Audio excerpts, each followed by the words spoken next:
آیا تو هم میخوای که پیام خوش آمدگویی یا قوانین کانال تو فعال کنی؟ سلام بچه ها، خوش اومد به ویدیو دیگه، آموزش دیگه.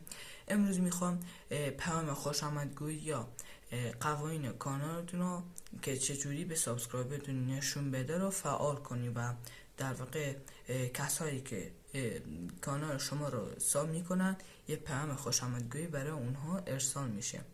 خب بچه اولین کاری که قبل از اینکه بریم سراغ آموزش، لطفا این کانال منو ساب کنی و ویدیو رو لایک کنی و تو کامنت ها بنویسی که ویدیو بعدی در مورد چی باشه و چی چیزی رو به شما آموزش بدم.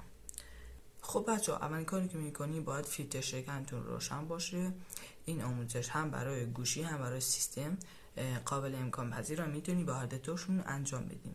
وارد گوگل کرومتون میشه و اینجا باید یوتیوب استودیو رو سرچ کنید و وارد بشید.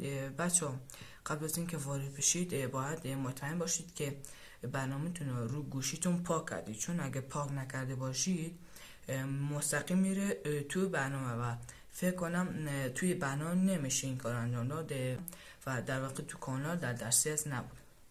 خب سایت یوتیوب استودیو رو باز میکنیم. اینجا رفتم به استودیو رو میزنیم. وقتی که وارد شد سعی میکنیم تا بیاد. کانالمون بالا اومد. بچه از این قسمت شما باید برای کانالی که میخواید این پیام فعال کنی اینجا باید حسابتون رو انتخاب کنید که من حسابمو انتخاب کردم. این سه نقطه این گوشه رو میزنیم،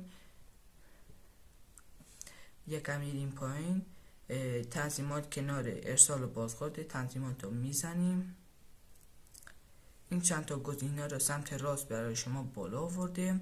باید شما روی گرداندن انجام بزنی و اینجا یه سری تنظیمات دیگه برای کانالتون هست که راهنمودهای کانال رو میزنیم.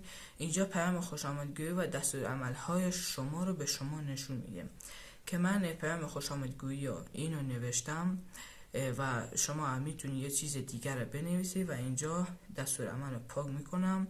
هر چی که دوست داری شما میتونی بنویسید و خودش هم این پایین چند تا رو نوشته، اگر دوست داشتی میتونی انتخاب کنی و اونا رو بذاری. بچه‌ها خیلی ممنونم که تا آخر ویدیو با ما بودید. من تازه یک کانال دیگه زدم و میخوام ویدیوهای آموزشی رو اونجا بذارم به اسم طلایی. تو این زیر ویدیو لینکش رو میذارم، حتما اونم حمایت کنید و اونم ساب کنید تا آموزش‌های کامل یوتیوب اونجا میذارم. خیلی ممنون که تا این ویدیو آخر ویدیو با ما بودید. خیلی ممنون، دوستتون دارم.